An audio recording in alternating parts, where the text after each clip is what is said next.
Awesome. All right, guys. Hey, welcome to episode 38 of the Drag and Drive Show presented by Summit Racing. Y'all, we've got a ton of stuff coming tonight. This is going to be a great show. We have guests that were at SEMA. Dude, I'm Yeah. excited about this. We're going to talk about Southeast Street-N-Yeet. I just got home from it yesterday. We're going to talk about 2024 event dates and updates. We got new dates on a few things. We got Molly Motorsports visit that me and Jesse Fox at 3G Video hit. That was awesome.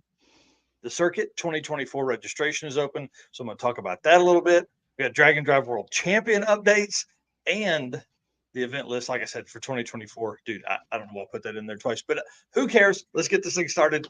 Guys, while this intro plays, hit the share button for us.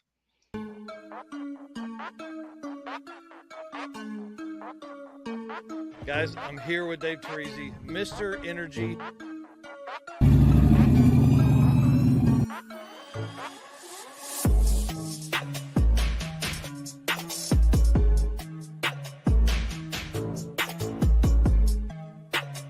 Oh, yeah, I'm psyched to be here. Thanks for having me. And I'm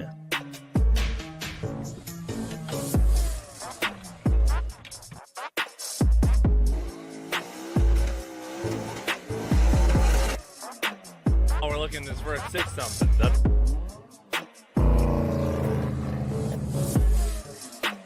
Excited you're here. It's going to be a ton of fun. Great weather. What's going on, guys? Thank you so much for having me. I'm really excited about this right here.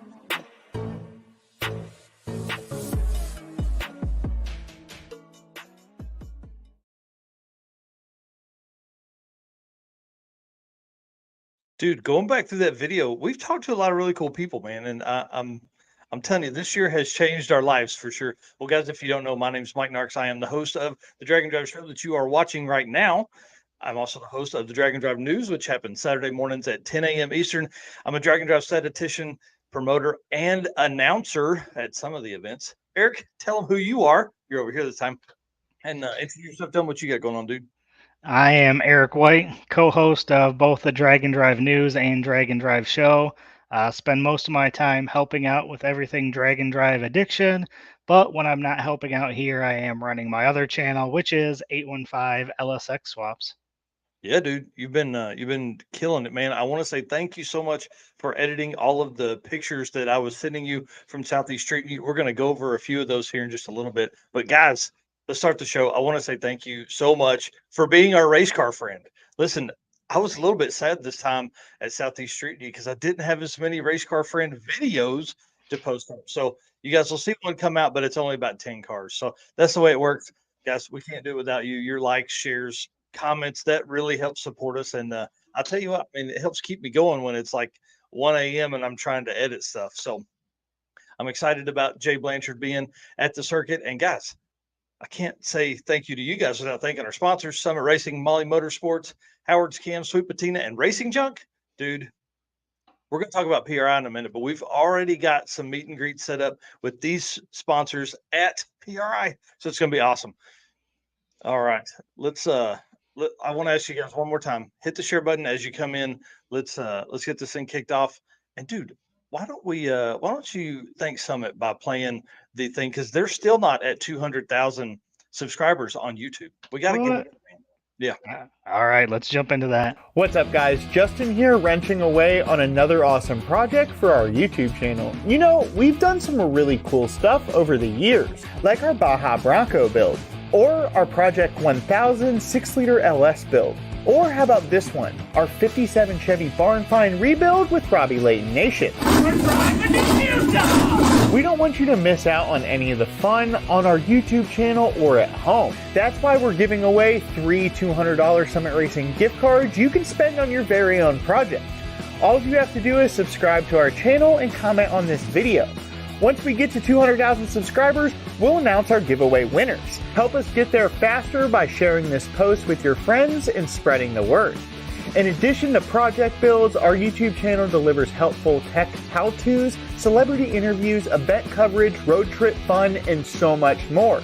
All the more reasons to subscribe, comment, and share now to enter into our 200 for 200,000 YouTube giveaway. You won't want to miss out on any of our stellar content. We're focused in on this beautiful. Y'all, Justin's going to be on here tonight. Dude, I'm I'm excited. The word of the night is excited. That's our drinking game for this evening. So let's have some fun. Let's get down to this. The circuit registration is open, and there's like 8 or 9 spots left, dude. I'm so anxious about this. I want this event to be the best event that any of these folks have been to. We are going to have the pre-party. We're going to have the racer party on Saturday night. It's going to be nuts. April 19th through 21st. Mocan to Ozark. So Mocan Dragway is in Joplin. Ozark Raceway Park's in Springfield. So we are going to drive Route 66 the other direction and go to Ozark, obviously to Springfield, Missouri, the birthplace of Route 66. So pre-party, like I said, this is the best fried chicken restaurant you've ever eaten at. This may make you go home and slap your mama. I'm telling you. 3 days of racing, 300 street miles, 150 cars. This is going to be crazy. Do you have the link pulled up there, Eric? Maybe you can drop it in the already in the chat. Thank you so much. Again, 8 or 9 spots left. I'll check it towards the end of the show. And Jay Blanchard here talking about he heard the shirts are going to be pretty nice because our rule is we are going to put the fastest 8th mile car and the fastest quarter mile car on the next year's shirt. So Brian Acton's gray 70 Nova is going to be on there, and Kyle Beaumont's Trans Am is going to be on the shirts this year. I'm pumped about this. It's going to be so cool. It's going to be a good looking shirt for sure. So if you guys haven't done it, the circuitdnd.com for the registration, or you can hit that right in the chat box there as well. All right, dude. Drag and Drive World Champion. I don't even know if I can leave that up very long. I can't leave that up very long because I think people are going to figure it out. You know what I mean? So like, we'll do that. Oh, hey, kind of like that. So if you can figure out who that is, there is a new Drag and Drive World Champion. Guys, I want to congratulate this person on a hard fought year to earn that. But first, I cannot release their names and stuff like that because I want to quadruple check all of the points. And then I want to send it to Eric and have him check. And then I'm going to have my wife check it just to make sure that all of it is correct. Because next week, as it says here in the picture, we're gonna do this on Tuesday night. We're going to release the names, and I'm hoping that those folks can come on here and talk about their experiences this year, guys. It's going to be crazy. I want to thank Lonnie Tibbs for really kind of putting this in motion. He has been on the phone with me probably, I don't know, 10, 12 hours of our life talking about all this stuff. He really helped kind of lay the groundwork of all of this, and then just helped me figure out things throughout the year. So just a reminder, the people that win this are going to get a custom handmade trophy from Cold Hard Art, who I was talking to today. We're actually going to pick it up at PRI. So Wednesday night, after we get the booth set up, we're going to drive up to Cold Hard Art's studio, and we're going to pick up this trophy. I can't wait till you guys see it. It's going to be amazing, but we're not going to show any pictures until then. Well, one, because we want to have them, but I'm not even going to talk about the ideas that are coming. The winner's also getting a $500 Summit Racing gift card. They're getting a free set of Mickey Thompson tires that can be used at any of the Mickey Thompson trucks. Like, you don't have to see Jason, who's in this picture. You don't have to be at one of his events. You can be anywhere. Free set of Mickey Thompson tires, and buy one, get one on 2 other sets. So thank you to Mickey Thompson for coming on and taking care of that. You get free entry into Southeast Street-N-Yeet 2024. You get free entry into Rocky Mountain Race Week and Race Week. Thank you to Matt Frost and June Allison for taking care of us on that. You get free entry into the Hot Rod Drag Week, which is so amazing to be able to do that, to defend your championship, obviously.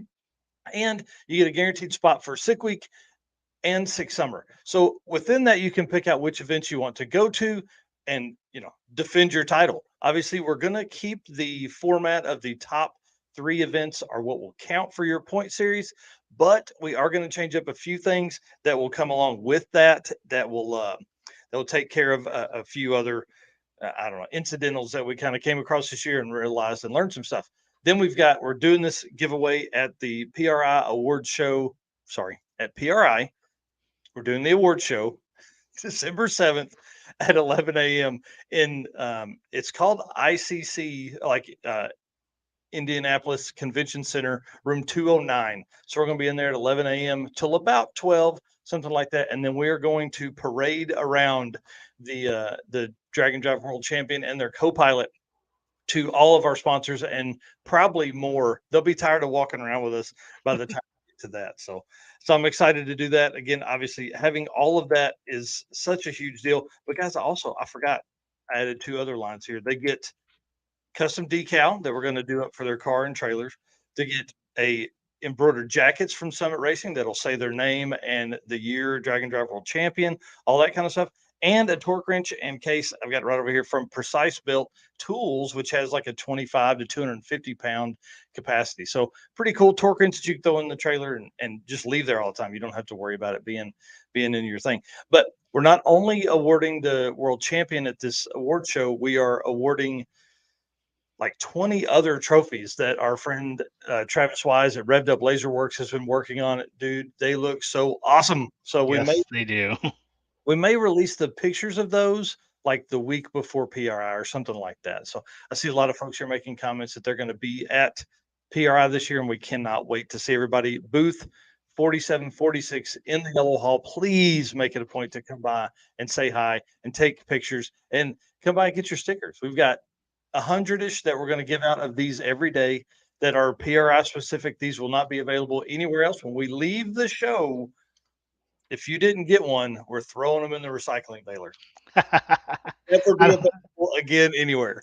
I don't think we'll need to do that. I think they'll all go. Yeah, for sure. Well, tell them about what you got there. This is an embroidered key tag. Comes with a key ring and everything. Dragon Drive Addiction on the front. Hashtag upside down. Race car friends on the back. These are going to be available at PRI as well. And then we will put them up on probably the website or some online store after the event. Yep. Yeah, I'm excited about that, dude. PRI is going to change everything for us. PRI changed everything for us last year, and it's going to change it for us again this year. I'm excited to be a part of that. Well, let's get on with the show, man, because we got guests and we got a lot of stuff to cover between now and then. What's up next, man? Good question. I think it is Found on Racing Junk is up next. So as you guys know, Found on Racing Junk is our official buy, sell, trade dealer. So we don't do a Facebook page or anything like that. Everything you want to find is on Racing Junk. So this week, we've got a few cars, as always. The first one here, 87 Camaro, 12.5. This clean title, Racecraft Engineering front and suspension, K-member, control arms, camber plate, strange brakes on all 4 corners, coilovers. You can see there's a lot of good stuff on here. Aftermarket motors, a 385 cubic inch small block Chevy. So very, very good looking car. I'm a fan of these old third gens too. Yeah. You and everyone else. Here's what's funny. I think we're going through a phase now to where like I saw some C4 Corvettes posted from SEMA. I mean, I think we finally hit the 35 to 40-year-old car mark to where cars of that vintage are cool because guys like us have a little bit of disposable income and we always want something that we didn't have in high school. Yeah. Yep. Only thing that make this better is a good looking LS in there, maybe a couple twin turbos. Yeah, that's exactly right. Well, looks like a good base for sure. Yep. So this one was in Texas. Our second one is a 77 Pro Street Nova. So you can see it's got plates on it. So it is plated. I do have a thing for Novas, all body styles. So this one's pretty, it fits that Pro Street old school 70s looking drag car, which I really like. Yeah, I'm a fan. This car looks like it's ready to go too. Where's Jerry Sweet? They need a matching car. That's exactly what I thought when I saw it as well. Maybe this is a better street car for him. Even the paint would look cool next to Jerry and Matt Sweet's Nova. Yep. So this one's in Jefferson, Wisconsin, which is just about an hour from me, actually. I wonder if he'd let you drive it. I keep finding these cars that I can't afford that are right in my neck of the woods too. So yes. 25,000, 77 Pro Street Nova, big block Chevy 496, fresh hipster turbo 400 with manual valve body, 12 bolt posi, ladder bar with strange axles, Front suspension completely done. Drag shocks and front adjustable and rear frames joined together. 6-point roll bar, swing out bars. Again, tons of nice parts on there. Yeah. This car looks like it's something that you could purchase and then maybe hit one of the last events that are coming up, here in the States, or get it ready for Sick Week, which is in 10 weeks. Can you believe Yeah, that? dude, that is wild. Where it just feel like we're winding down, and as soon as we wind down, it's going to ramp Yeah. right back up. Yep. And then my last one for this week is a 66 Plymouth Barracuda street legal drag car plus an enclosed trailer for 30 grand. Dang. I Those thought this was Moparians are going to be excited about this. yeah, Destroyer is going to like this. Yeah. So I thought this was a pretty good deal. Car and enclosed trailer for 30 Mhm. grand. Seems like a pretty decent deal. So definitely another cool find here. Yep. And where is that one at? This one is in Oregon. Oh, well, at least it's close. Yeah. How And cool. again, decent looking trailer. Let's see here, 700 horsepower, small block 428, Ritter block, Edelbrock Victor heads and intake, roller cam, 4-inch crank, 13-to-1 compression, Jessel rocker arms, Jessel belt drive. Engine was built by Hutch's Performance in Portland, Oregon. Hmm. You can scroll through here. There's a ton of information on this. It's a 2017 enclosed trailer, toolbox tools, ready for the race season. Wow, dude, that's crazy. Yeah, so I thought this was a pretty dang good deal for that. Yeah, for sure. Yeah, that's wild. And again, guys, that's on you can find these right on Racing Junk Classified, racingjunk.com. Yep, 100%. Destroyer, I need to drop my dart on there. Yeah, you need to drop your dart on the street, bud. Yeah, right. Destroyer will be on here in just a little bit talking about SEMA. I'm excited about that. All right, let's get back to topics here. I'm going to end up rambling and we're going to be late for our guests. All right. I attended Southeast Street-N-Yeet, 2,800 miles worth of driving in a week. That was all I wanted. I think by the time I got home, I was ready to be home. I want to give all of those racetracks a pat on the back or something. It was insane, the track prep that was available to these race cars. There was a ton of like personal bests that were ran, like Ryan Hargett. I think I got a picture of him here. Ryan and Tammy Hargett, 474 on 235s to win the class, reset the Class ET record. It was insane. Personal best on a 275 of a 463. That video is coming out. I have almost every pass that Ryan made throughout the week, so I'm going to do a full video on that, kind of explain the week. And then there was a ton of other people that made personal bests. Rich Woodward had a personal best on a 275, on a 275 at a 505 at South Carolina Motorplex. That's the fastest he's ever been. Aaron Schaefer went 510. Again, 88 to 98 turbo and 275 to 235 tires. Yeah. So the bad thing was is Rich ended up blowing his engine though. Shh, don't tell anybody. Man, it was really amazing to see his pass. He didn't make a big mess or anything like that because he had an engine diaper. And again, that's a big win. That was a stock bottom end in that car, and he said that it was just getting to its life expectancy. He was leaning on it pretty hard last event of the season, and so that's going to happen. So Ryan Hargett also blew his stuff to smithereens, and so he'll be building a new Coyote for that car. So I didn't see that one. Yep. It's pretty interesting. There's a couple pictures that it's Tammy holding bits and pieces that were actually in the wheel and spindle. So pretty crazy event. And luckily those were on the last days. So that's always a big plus. Let's see. John Dotson was a co-pilot for Aaron for the week. Steve Willingham ran a personal best of a 523. And then this truck here, this picture does this thing absolutely no justice. It was gorgeous. Nick Schaff is his name. CG American Muscle Cars or CG American Muscle on Instagram. This truck, super cool, 454 cubic inch LSX setup in a 4L80. This truck is our feature on this week's Built for Drag and Drive on the news this weekend. Guys, sixes all week in this truck. Like, Nice. it was nuts for a NA setup that literally had, I think they said 25 miles on it before they came. It was Wow. crazy. The wheel color, everything about this truck, and wait until you see the interior. It's like I said in the video, old man fresh. It's it's amazing. So I love this. This was probably one of my top 3 of the entire event. This truck here just really put it on the map for me. And then obviously Bryant Goldstone and Brian Robbins. We didn't cover much of their stuff because I had the big camera out getting content with them. Y'all, this is the first day. Okay. This is as they leave the facility before they even make it to the first checkpoint. They broke the wheelie bars. Okay. They broke the wheelie bars and fuel tank on their pass. Then they pull out with their drive tire, have a flat on that, which is obviously like a 33 or 35-inch tall, mud bogger tire. They have a flat tire on that.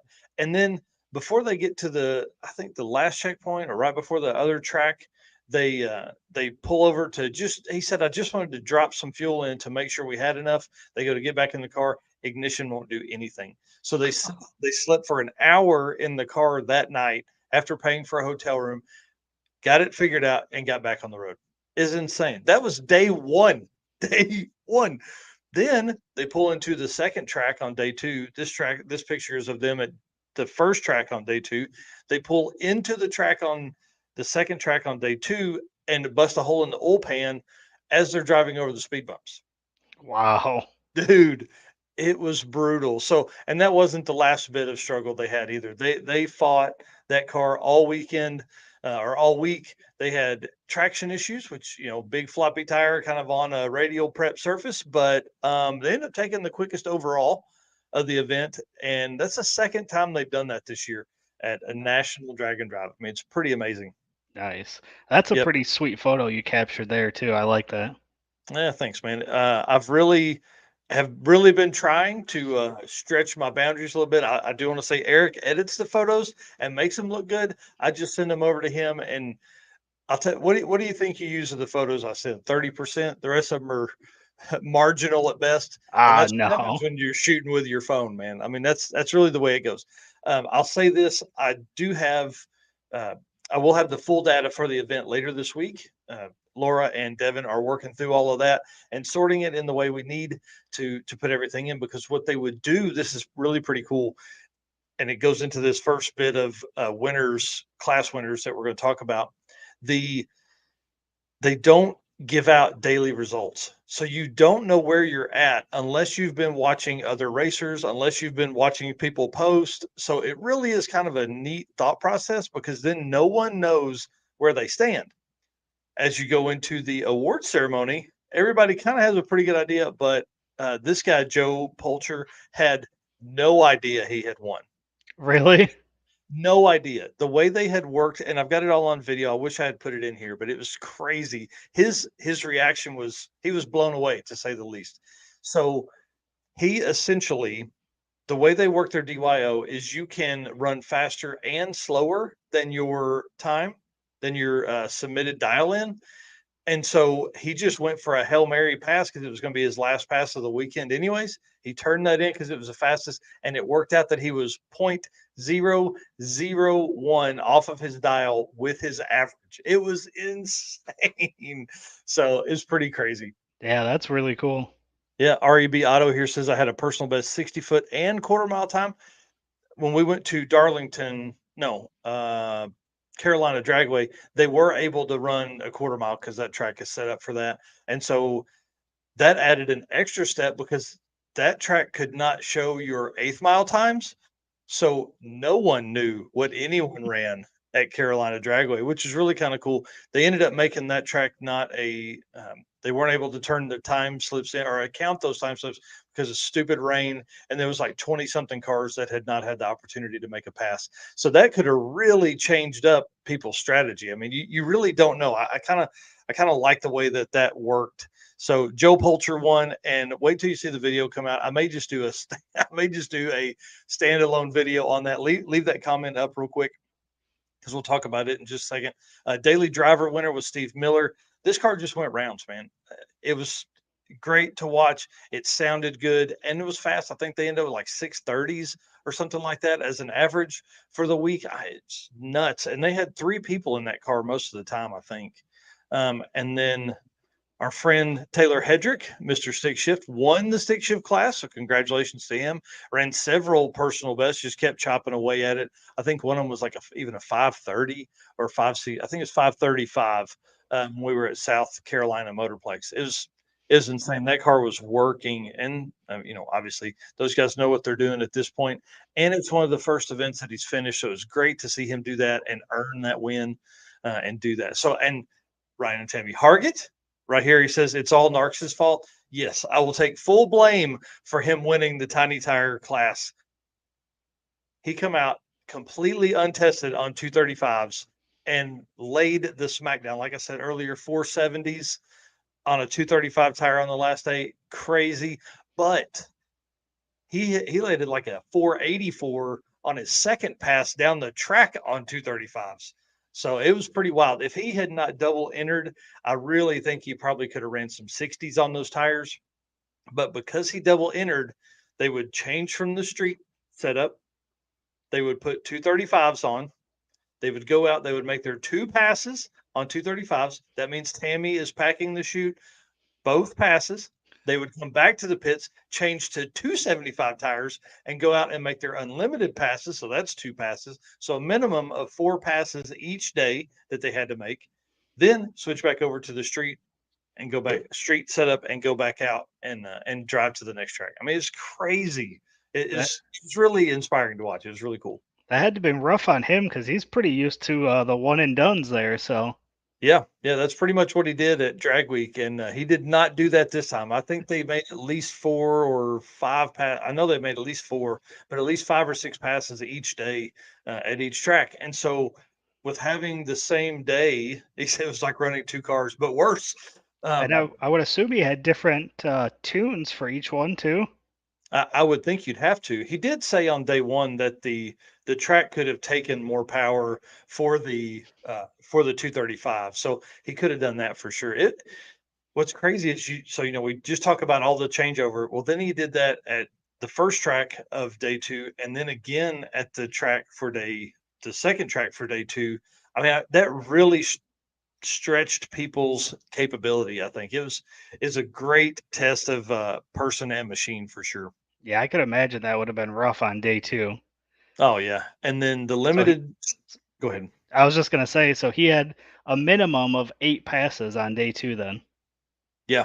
2 for each size. Yeah. In each track. Yeah, I know he threw away at least 1 pass. Tune and suspension was different. Golly, it's insane. I know he threw away 1 pass that'll be in the video that'll come out because it was literally dry at the starting line, but about 100 feet out. We didn't know it till 2 or 3 passes in that it was just, I'm not even going to say sprinkling, but there was precipitation that was falling from the sky randomly, right? So they would get out about 150 feet and spin. So then he came back, they fixed the track and went out again after it stopped doing whatever you would call it doing. And then, so we'll have him on to talk about that. I really like the 2 tracks in one day test because there's a lot of people that didn't make it. Jim Treadle ended up winning the limited class. Y'all, this Firebird, is perfect. Yeah, Just very, amazing. very clean. Golly, it was gorgeous. And actually, just real off topic real quick, my old boss just restored one just like the same color too. How cool. Yeah. That's cool. Well, this guy and his wife were together. They had raced at an event earlier in the season. I can't remember what they said. I think it was 6 summer, but this car here just absolutely worked all week. It was amazing to watch. And she was lining him up. They were packed up and ready to go. I mean, it was clockwork for them. It was really cool to watch, but they ran with the OBS truck I showed earlier of Nick's. They ran with the one of the nicest first gen Camaros I've ever seen. I mean, just flawless paint in that car. And then the right-hand drive 55 Bel Air, they all four kind of ran together. Man, you talk about, I can't imagine what that was like to see on the road together, those four cars. Ooh, it was a good time. It was a great way to end the season for sure. That was so cool. And then of course the unlimited winner, Mr. Bryant Goldstone, laid down a 435 on day 2 after basically day 1 having to make a lot of passes because the bump box wasn't working initially. So they did two bumps in, messed that up, backed out, went back up to the pits for some, I don't even know what they worked on. Then they came back. We're having some traction issues day 2 for the first bit, obviously because of all the changes that were going through from the night before with the ignition and things like that. They showed up late and then had to make the passes and were struggling. So that took them to longer time. And, I mean, it was crazy to think how much stuff they struggled with and still made it through the week. Wow. It's pretty amazing. Yep. So I can't wait. This is definitely an event we're putting on the list for 2024. I want to say it was probably a top 3 event for me in 2023. It was fun. Everybody had a great time. Everybody was, I don't know. I mean, I don't even know how to word it, how much fun we had. And then you and I and Casey from Patina Pit Stop were messaging earlier today, and he's talking about maybe you coming on and being his co-pilot for the 2024 event, which I think would be kind of cool. Put you in a car with a GoPro in your phone, and you get that side of the content, and then I'll run around and get all the other stuff. So that's one thing we haven't Eric hasn't done yet, is he hasn't like physically been in one yet. So that we definitely won't have you wait until November to do that. But that's definitely one I think we should put on the list for you to maybe co-pilot with and co-pilot edit pictures and videos with me. Yeah, and had I had the vacation left, I would have definitely came out because had nothing going on this week, but just ran out of vacation because, I mean, 4 or 5 events this year took up a lot of my vacation time. So yeah, and I mean that's the way it goes, and it's only going to get worse. And day 3 that got rained out? Yeah, Darlington was rained out. And that's where we had one video that I took of Brian's car cruising through the water that has gone absolutely crazy on Instagram, like 80,000 views or something like that. So it really triggered a lot of people talking about what is a street car and what is not a street car. And then you and Jesse went on a little side adventure that day then? Yeah, so we actually we skipped the route, which we probably shouldn't have because they went go-kart racing. I think that would have been fun content to get for you guys. But Jesse was on the West Coast a couple weeks ago with Death Week, so he had to hit the East Coast. And so obviously I took the chance to go with him, and we ran from Darlington to Myrtle Beach, which was only supposed to be about an hour and a half, but it was really about 2 hours and 15 minutes each way because of the rain. So it was just gross, but it was cool to hit that while we were doing, while we had this chance, because really he wouldn't have been back out that way till at least probably, I would say November until Street-N-Yeet again. Yeah. So it was cool. It was cool to do that. And next time we'll go-kart racing.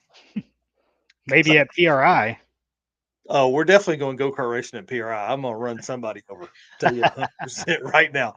So I want to say congratulations to everybody that finished, everybody that competed with Southeast Street-N-Yeet. It really was an amazing event. I hope that everybody's telling their story on Facebook, getting those out there. I do have some plans for some of the posts that people have made to go back through. Eric and I have talked a little bit about how we want to kind of help memorialize some of the stuff that we've seen throughout the year, and how we can do more and provide more for future, events and racers. So, all right, let's move on because we've got folks that are here in the back. I see our guests are kind of stacking up here. I'm excited about having them on, but we got stuff to cover. All right, so Found on Summit Racing, guys, you know the deal.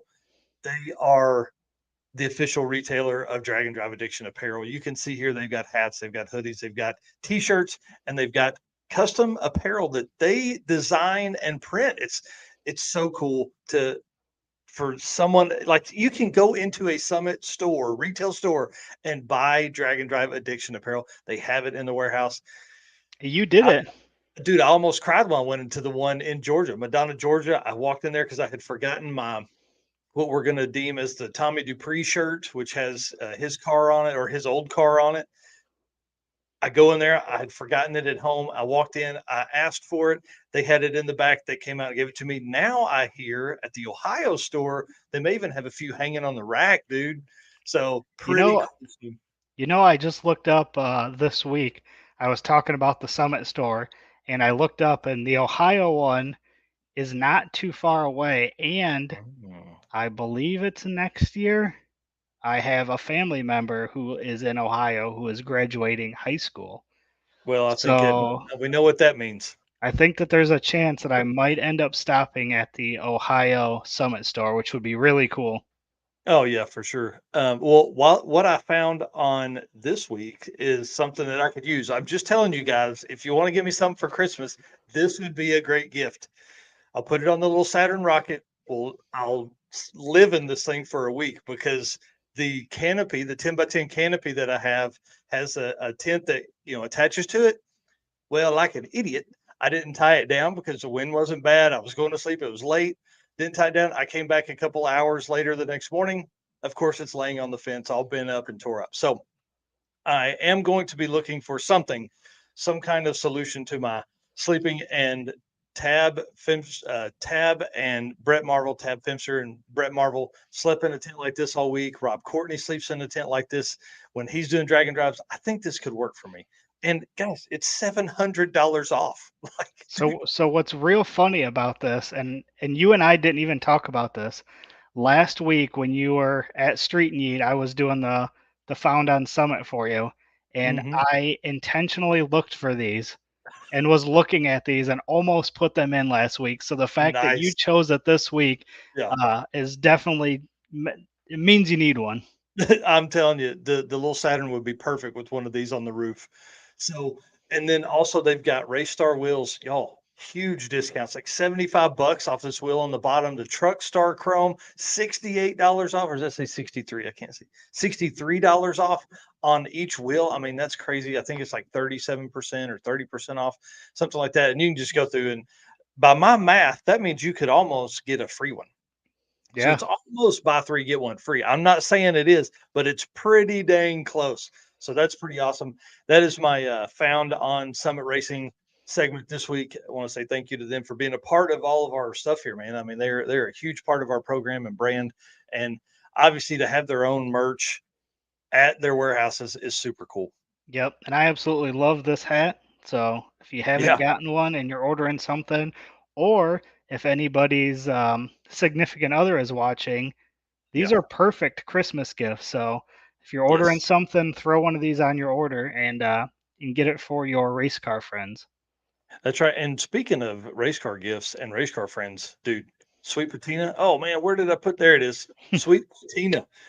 Y'all, they have a discount code DND57 that you can use on the sweetpatina.com site, but they also carry all of their chemical products with Summit Racing, so you can throw that in the mix. So, dude, it's a one-stop shop. You hit summitracing.com for your Dragon Drive Addiction merch for your favorite race car person, and then you grab some stuff that you can clean the car with. You can see they've got shirts, they've got roof mounts, they've got all kinds of cool stuff that they offer there. And the reason they are a part of our program is because they believe cars should be driven. That's why they sponsor the Built for Dragon Drive segment, which again, we're going to feature Nick's truck this week. I'm so excited about putting that video together. I've already started on it. Should finish it up tomorrow and send over to Eric so he can approve it, make sure it looks good enough for you guys.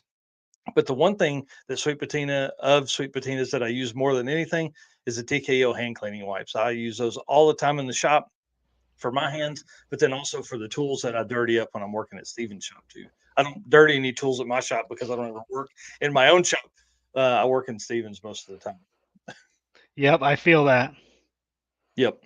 And then the event stuff here, let's talk about these things real quick. Guys, we've got 3 events left. That's it for the 2023 season. We've got King of the Open Road in Ennis, Texas, Texas Motorplex. These are good friends of ours. Jared Holt he hosts that with the Cruise in Oklahoma and now Cruising the World, essentially for a Dragon Drive event. They drive on Friday and then a heads up race on Saturday and Sunday.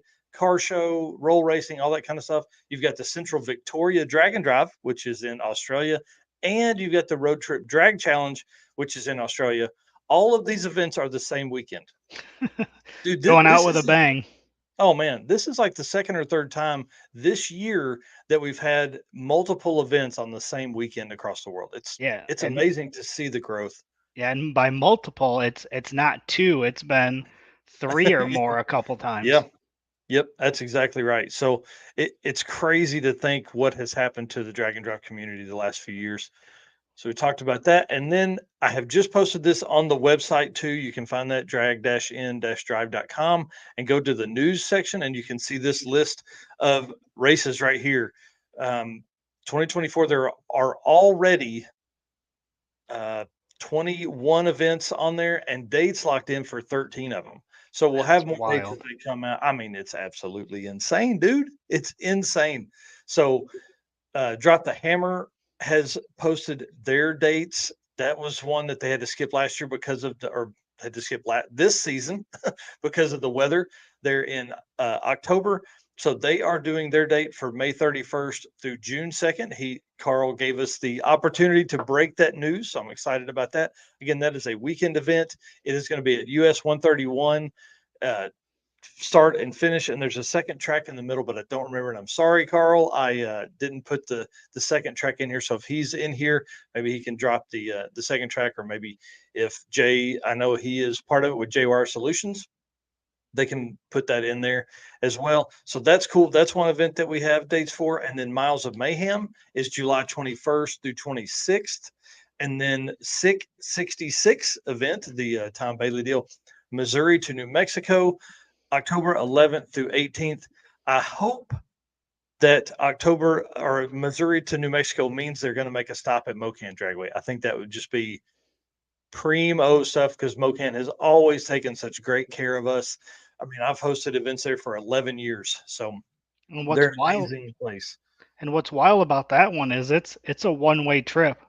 So you Yeah. start in Missouri, you end in New Mexico, and then it's not a loop like the typical drag and drive Yeah. is. So I think that one's going to be pretty fun. It's definitely on my list of events that I would like to attend this year because I think that'll be fun. Yes, certainly. Well, let's plan on it.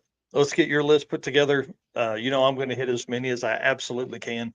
Plus, I have signed up for several of the Midwest Drag Race Series events. That's also sponsored by Summit Racing. So I signed up for 5 or 6 of those events of their 8 series next year. They're saying Mid-Michigan Motorplex is day 2 for Drop the Hammer. Cool. So thank you guys very much. Appreciate that. And then again, guys, we can't do this today. You've got a lot of folks on here tonight. I want to say thank you for hanging out with us. Thank you for being our race car friend. Hit the share button, if you will, please, as we bring in our guests here in just a few minutes. We've got another few things to cover. But guys, we can't do it without you guys. We can't do it without our sponsors, Summit Racing, Molly Motorsports, Howard's Cams, Sweet Patina, and Racing Junk Classifieds. It's amazing to think that they are so, it takes such a team to put all this together, and it really does. So Yeah. and then I stopped at Molly Motorsports in North Carolina. I was literally driving right by there.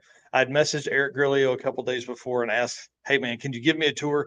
And he did, dude. He rolled out the red carpet for me and Jesse Fox. You can see in the right side picture there as you're watching this. That's a piston to some some Caterpillar or diesel engine that Molly was working on. He said a lot of years ago. And then in the left side picture here, you've got Herbert, the Molly Motorsports mascot. And then so I have a video coming that's Herbert and his trip from North Carolina back to Arkansas and all the state signs being on the dash of the little Saturn rocket. So it's pretty fun. I can't say thank you enough to Eric. And guys, this is a full-size trash can, full pistons. It crate like a big trash can, like a 55-gallon trash can in the back. And they had 2 of them. And you can't really see it, but there's boxes that are stacked next to it that are also full of pistons destined for trophies. It's pretty crazy to see that. And so Eric was kind of explaining why they have so many. And some of these pistons look identical to each other, but they may be a millimeter here difference or a centimeter there difference to test like dome size and things like that. And then they have a 3D printer that they were actually printing pistons in the back to test like how rings would fit and things like that. So pretty crazy setup there. I couldn't believe it. thanks to Jesse Fox for hanging out with me. Appreciate that. While we basically camped together all week, and then he stayed and went to this with us. He takes a lot of photos for them behind the scenes. So that's pretty awesome. A lot of the pictures that you see posted on the Molly Motorsports social stuff is taken and edited by Jesse. So that's always cool. And then they had one other story, I promise. They had a big block Chevrolet engine with 4 different styles of pistons in it. So they were all the same dome, but they all had different thicknesses in different areas or different skirt shapes. And not like skirt bottom shapes, but skirt like the roundness of the skirt and how it will rock within the cylinder. Of course, Eric is talking about that, and he's so far over my head. I was just staring at him starry-eyed. So it was pretty, but they were putting it together to get it on the engine dyno. So that's very cool. Yep. Well, before we bring on our folks, guys, we want to play the Molly Motorsports ad and just say again, thanks to them for being a part of it. Molly Motorsports is the Molly Motorsports is the official piston of DragonDrive.com. Molly's Power Pack piston is the perfect candidate for your drag and drive car. Molly Motorsports competes in drag and drive events and supports our community. Project manager Eric Grillo raced a 10-second stick shift Nova at Hot Rod Drag Week 2022. He's also competed in Rocky Mountain Race Week last year with his C10 truck. Visit mollymotorsports.com for the most recent line of products. Awesome. All right. Well, again, thank you to that. And then you guys are going to hear that buttery voice here in just a minute because Eric's going to be on here. But before we do that, I want to talk about we're gonna basically cover SEMA, and these guys both attended. And Justin worked the Summit booth and does all kinds of stuff with them. And then Eric actually hosted his own booth for his Destroyer 1320 theft deterrent systems, which is really cool. So we're going to talk about their favorite cars. We're going to talk about maybe their favorite booths, and then who all had Bluetooth drive shafts and what all fun stories we have from there. Let's start with kind of we'll bring in Eric first here in just a second, but I want to embarrass him before we do that. So Eric Bingston owns Destroyer 1320 theft deterrent systems. Guys, he has been a longtime friend and immensely helpful in building our YouTube channels over the years. And he's just been a great sounding board for ideas as we've come along. Him and I met at Race Week 2020 and have been longtime friends since then. But even before that, he was helping me build Narcoleptic. And now obviously he's helping. He's a big part of the Drag and Drive Addiction, idea pool of people that we hit. He provides solutions for Dodge owners and Mopar owners that basically helps them keep their cars safe. We're going to have him explain what all his stuff does, but I know that his device has saved many a Hellcat and other Mopars from being stolen. Guys, you just go to his Instagram and you'll see it. It's like the Destroyer 1320 on his Instagram. There are videos all the time that people send to him that show what he does and what his product does to help keep from things getting stolen. And then Justin Wiedemann is the face of Summit Racing. Guys, any videos, you saw him earlier on this show, you saw him in the commercials. He does a lot of the stuff on All Cylinders podcast. He does a lot of their live stream interviews with guests, but anytime you see stuff, it's him. He's always smiling. He's always having a good time. So enough of my chatter about these guys. I want to say thank you to them for coming on before I even bring them on. And so let's do that. Let's get them on here and discuss kind of how SEMA went and what they saw, what they wanted to see more of. Gentlemen, how are you this evening? Good.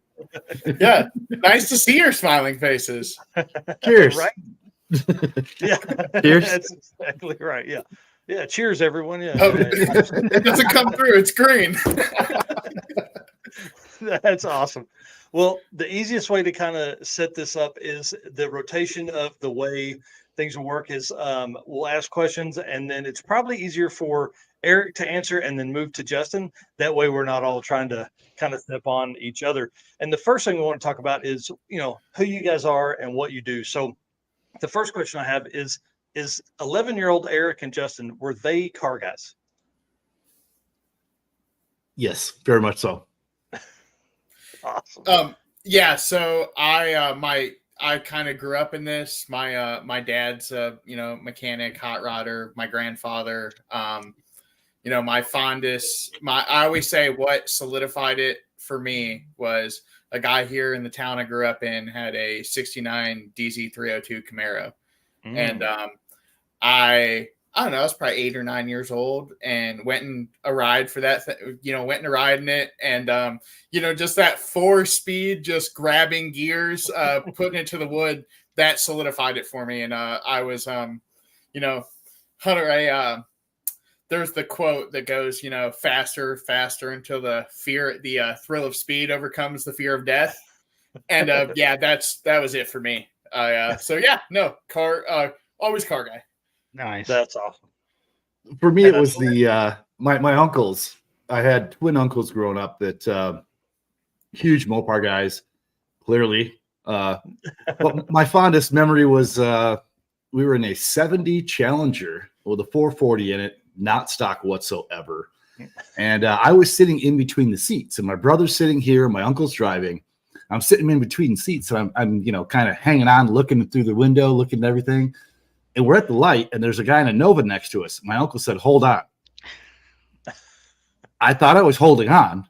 I flew up and hit my head on the back window and fell down in the seat. Yes. I was addicted. I was addicted from there. I was like, if you throw me through the air and smack my head on the window, come on, man. I'm in. Well, guys, tell us what you do. Sorry, Eric, go ahead. You were saying. No, I was just going to say a lot of people here watching probably don't know, but Eric and I actually grew up in the same town, and he now lives in Arizona, but probably, what do you say, 15 minutes at the most from each other? Yeah. Oh, yeah. Didn't even know. Yeah, exactly. That's awesome. Well, let's obviously talk about products here. I mean, obviously we know Justin slings all, the world's largest parts retailer. We know kind of what you do, but Eric, kind of tell us what goes on with Destroyer 1320 theft deterrent systems. So kind of a Cliff Note version of how this all came about is the reason I'm called Destroyer 1320. People go, "Oh, you're trying to rip off the 1320 video." No. I had a Destroyer Gray 1320 Challenger. I wasn't being creative at all. I called it what my car was, Destroyer 1320. Put it together. So I have been on YouTube for quite a while, as Mike and Eric know. I met them through YouTube. And I went to a race. It was a YouTuber call-out race. And I was going to race a gentleman named Wide Body Nation who had a Hellcat Red Eye. I knew I was outgunned, but I knew I'd get him to the 8th mile because my car would hook and go. So I met him on a Friday. He comes to the track Saturday and goes, "I can't race." I'm like, "What, did you break your car? What happened?" He goes, "No, I got stolen." So we found the footage from the hotel he was staying at and watched how they did it. Now, take in mind, this guy had a brand new C8, which was one of the first C8 Corvettes there was, next to I think it was 2-week-old Hellcat Red Eye. They didn't even look at that C8. They went straight for that Hellcat, popped it in neutral, and rolled the thing away. So I tore my car apart when I got home and cut up. It was actually the heat shield from a cold air intake, and bent it up and found a way, drilled holes and made it fit over that so no one would steal my car. At first, it was me being selfish, like, I ain't doing that to my car. Yeah. So I made that, and then I showed it to somebody. They're like, "Can you make me one?" I'm like, "Sure." Then, "Can you make me one? Can you make me one? Can you make me?" Yep. And now we've sold over 10,000. And so, golly, dude, that's so amazing. Since 2020, but we continue to grow. Yes, we did SEMA, but that's kind of my backstory, is that we protect Mopars from the dumbest way possible, which is they have a stupid little strap, and they pull up on the strap. It puts the car in neutral. The cars with the key fobs, 90% of the vehicles made with key fobs, fun fact, the steering wheel does not lock. So if they get your car in neutral, they can push it anywhere they want to go. Wow. Oh, man, that's scary. That's scary. Trucks, SUVs, cars. And so we currently protect almost the full line of Mopar. And I'm working right now. My brother and I are brainstorming. We're going to start doing Ford F-150s. We're doing Mustangs. We're moving over to Chevy. All the vehicles that have this issue, we're going to cover in the future. Nice. That's awesome, man. Well, Justin, tell everybody kind of what's a day look like in your life? Because I can't just say you're a social media and video guy. Like, you do so much. So my official title at Summit Racing is video host and technical advisor for internet marketing. Yes. So well, that was the fun fact is I got to pick my own title, and my goal was to make it go across the whole business card. Yeah. Because I mean, that was like, I was like, yeah, if I'm going to do this, I want people to like stare at it. So lots more words, the better. So Yes. a lot of, if I'm not out on the road, covering events or, heading to shows like SEMA or, out and about with some of our project vehicles, I work out of the Ohio location, the home store of Summit Racing. Mm-hmm. And I do a lot of video filming, brainstorming, general in-shop work, just trying to make cool content to bring it to the people. Yeah, man. So every day is different, and that's what I appreciate. I'm never doing the same thing like twice. 1 week I can be working on a project Jeep. The next week I could be building an LS, or talking to cool folks like you guys. So it's always something fun and refreshing. Actually, me and you, Michael, met at the first autocross week presented by Summit Racing. I jumped on the podcast a little bit then, and we've been talking about getting together and doing this, and now we're finally doing it. So I'm excited. Yeah, I'm excited to have you on because you have a different approach. Like we're going to talk about how many times you have been to SEMA, and then like maybe how many times Destroyer's been. I know he's never had a booth, so we're going to talk through some of that. So I think it's going to be a great mix of folks here, guys. I just want to say, please hit the share button. As we go into this, we're going to have some fun. Kind of the plan here, we're going to spend 30 or 45 minutes, maybe an hour, discussing what SEMA was like and kind of what the future for you guys is. But if folks have lived under a rock and you don't know, SEMA 2023 had more than 2,200 exhibitors and more than 160,000 people attended. It was crazy looking out there. Now, I didn't go. I've never been to SEMA, so that's another reason I'm leaning on you guys because I want to be sold. And why do I need to go and what do we need to tell? So, kind of walk us through, Eric. You first. What your typical day was like while you were at the show? Typical day was try to get to bed. You're in Vegas, okay? Yeah. So there's everything that doesn't make you want to go to bed. Yeah. So getting yourself to go to bed, waking up, realizing that you should have gotten up a half hour earlier than you did, struggling your way to walk the 800 miles it feels like to get to where you're supposed to go just to get coffee, realize the line is way too long, skip the coffee, head straight to your booth, get everything set up, hang out with everybody for an hour and a half, realize you haven't had coffee and haven't eaten, and then go hit the restroom, forgot why you went, left the thing in the first place.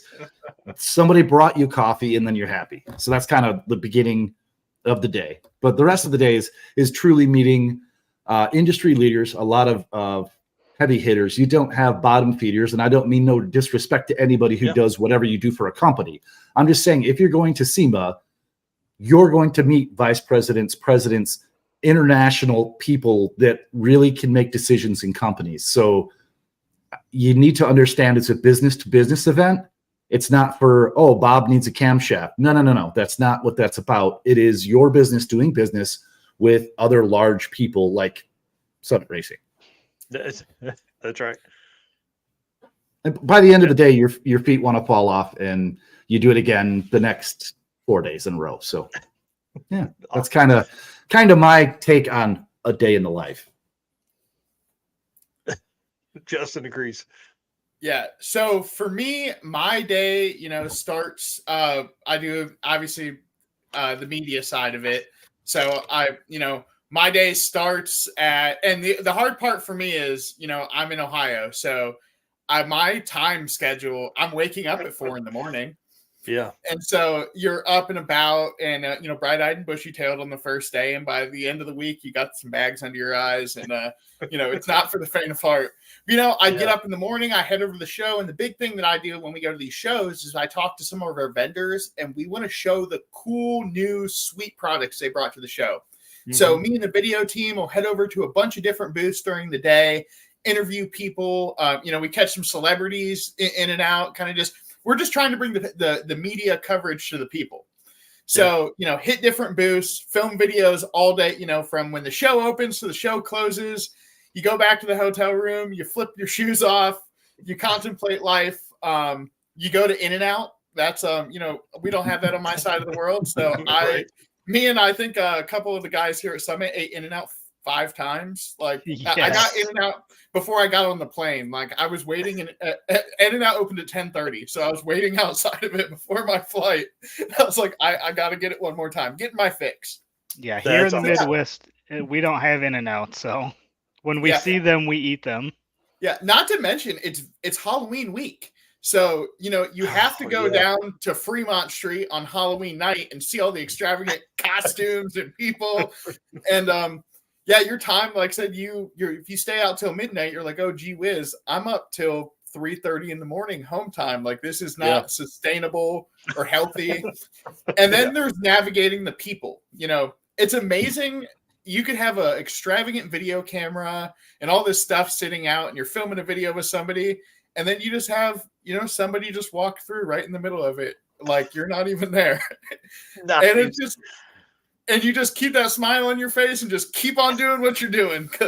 But yeah, you see so many crazy people. It's, Michael, we got to get you out there. It's, you too, Eric.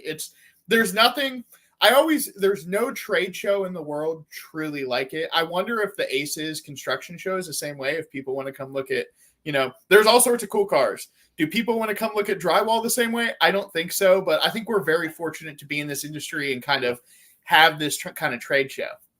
Oh yeah, that's for sure. And like PRI is more racer centered, and SEMA has a little bit of everything. I mean, we were talking about rooftop tents a minute ago. We're probably not going to see rooftop tents at PRI. Yeah. Unless it's on top of some like drag and drive car with a big, big nitrous big block in it. I don't think so. That's exactly right. And with SEMA, I think they do a lot of outdoor stuff because obviously the weather there is going to be a lot better to where PRI, it's Indy, it's December, it's cold.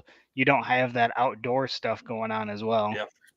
Well, and that's a crazy aspect in how the show's changed since they built the West Hall. Like kind of it was before the giant West Hall and before they had this, expanded the convention center more, a lot of vendors were outside and you had to do your, kind of pay your dues and be a tent outside for a couple years and then move inside the show. Now I don't know how many, I said this last week, I don't know how many millions of square feet they have under roof there at the Vegas Convention Center, but it's all of them. Like it's ridiculous. It's more feet than you can walk the entire time you're there. Yeah, wow. I did 120,000 steps in 4-ish days. And wow. Yep. Yeah, I'll give you guys my number one SEMA tip later, and it's feet related. Yes, yeah. Perfect. I'm sure that will run right over into our PRI prep as well. Right. Going back to what you were talking about with the media too, I ran into that at PRI last year. You can be, like you said, making a video or taking a picture, and people just don't care.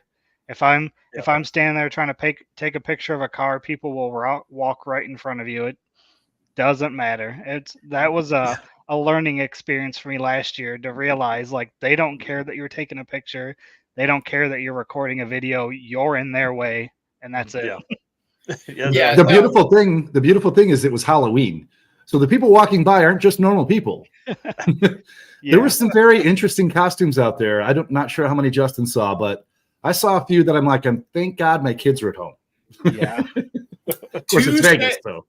Yeah, to say the least, my friend, to say the least. So just an estimate, how many people do you think that you talk to during the week?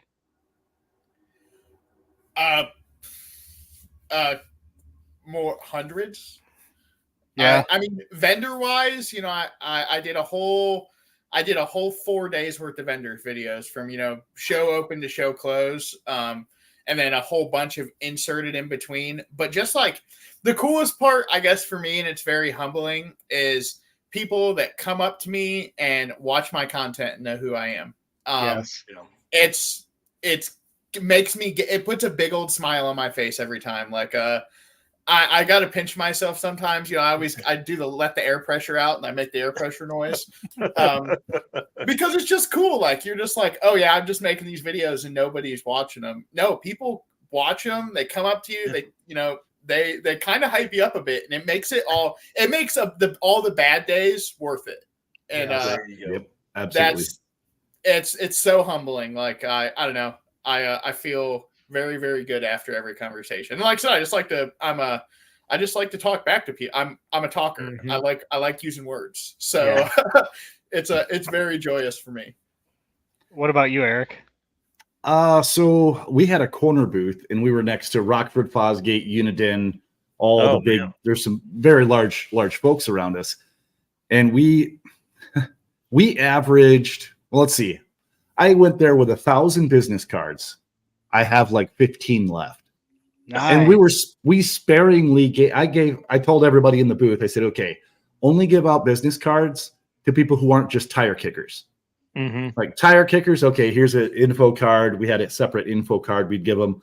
People who were interested, and I still have, this is a stack that I whittled down from about 200 of business cards of people who I want to follow up with. But yeah, we would have 100 to 150 a day, no problem per day. It was just nonstop. It got to the point where my sales spiel, you start adding new words and trying to change it up. I was like, do I just record it and like just, hey, so what's that? Play. That's awesome. You should have had it where you make them pull the strap, and when they pull the strap, it plays your. Yeah. Yes. That's great. That's a great idea. That's a great idea. So while you guys were there, did you meet any celebrities? So I'll let Eric go first. I was gonna say, go ahead, bud. So the most, my hardest fangirl moment, most humbling. This was the best part of my show is I'm standing in the Blueprint Engine booth talking to Kel from Blueprint Engines, and Stacy David walks up to me, knows who I am, starts talking to me, and then same deal as here. He's like, I'd love to have you on the podcast. And I just look at him like, a little kid inside me right now is losing his mind. Like, I woke up on Saturday and Sunday mornings, not to watch cartoons, to watch you. And dude, so nice. And then I met a lot of other cool YouTubers. He was that just blew my mind. From Rob Dom, kind of the Rotary God. He does a bunch of cool Rotary stuff on YouTube. Sage Thompson, the Donk Master, or Sage Thomas, my bad. He was cool. Tons of people. One of the other cool kind of up and coming people on YouTube also that I did a cool interview with was Riley from Riley's Rebuilds. She does a bunch of cool carburetor content for Edelbrock and those folks. But Tavarish he's restoring this cool P1 McLaren that I just think it's just neat because you're taking something that should be extremely expensive and you're it was in a hurricane and you're fixing it, doing sweet stuff with it. But yeah, tons of, and then I went to the HP Tuners. They had a kind of a vendor appreciation kind of go-kart night. And, a ton of other from Ian Johnson, which I've done some stuff, met him, did some stuff with him, Blake Wilkie, Holly Mischief from Mischief Maker TV. Just, there's so many people. That's the cool part about the show. And I'm sure Eric can attest to is you could just be walking around and you're like, we had, his name just Brock. I can't remember his name. He drove the Shelby Daytona and did a bunch of Datsun racing too. His name just slipped my mind, but his first name is Brock. He's an older gentleman and he's kind of a race car god. I can't remember it off the top of my head. Brock Yates? No, Brock Peter Lesnar? Peter Brock. I am so. There you go. Woo! There you go. There you go. Yeah. So Peter Brock was in the ATEC booth. And cool. got to talk to him and just kind of shoot the snot. And you're just like, yeah. But yeah, no, it's wild. It's an industry show, and there's tons of cool people there from the industry. That's awesome. What about you, Eric? Who'd you run into? Well, interesting. The most interesting one was the FBI came to me. Oh. And I was like, oh, hi. Well, which he didn't even announce it. He said, well, what's this about? And I explained and showed him everything that we have that we're selling. Yeah. And he goes, well, my name's so-and-so with the FBI, and I'll be contacting you. We've had 7 cars of ours stolen this week. What? And so I showed him the 7 vehicles that we covered. And he goes, yes, we actually have all of those. Yes. Here's my card, sir. Let me know. Yes, please. We make The price may rise, but Yeah. I will help you. Yeah, we make government deals. Just back end here. Wholesale available. It's the Destroyer 1320 mil spec edition. There we go. That's right. Exactly. But Well, then I got contacted on LinkedIn by a young lady. Said, "Hey, I'm with Buddy Hole Racing. I wanted to come by and say hi." I'm like, "Yeah, okay, cool." I thought, okay, maybe a sponsorship deal or something, like me sponsoring his drag car. He's got a top fuel NHRA car. And no, Buddy Hole himself, and that's his wife who contacted me, came up and talked to me for about a half hour. And he's taking pictures and video and sending it to all his buddies who have car stereo shops and tint shops and all these. He's like hooking me up on the spot. That's Nice. awesome. Yes, I'm definitely looking forward to do some possible partnership with that. He wants me to set up my booth by his trailer during the NHR races out this way. What? Like, yeah. I could go on for 2.5 hours. By the way, I did meet Stacy David, and I tried to buy him a breakfast sandwich. I was in line at the little side thing at Westgate. I tried to buy him a sandwich. He wouldn't let me buy it, but great guy. Met him, shook his hand, said hi. Let's see. The guys from Rust Valley Restorers. Cool. You guys know that one? The dude with the dreads and whatever? Avery. I met him too. Oh, yeah, Avery was there. In the elevator when we were leaving, I met Hurt from Hoonigan. Oh, cool. Nice.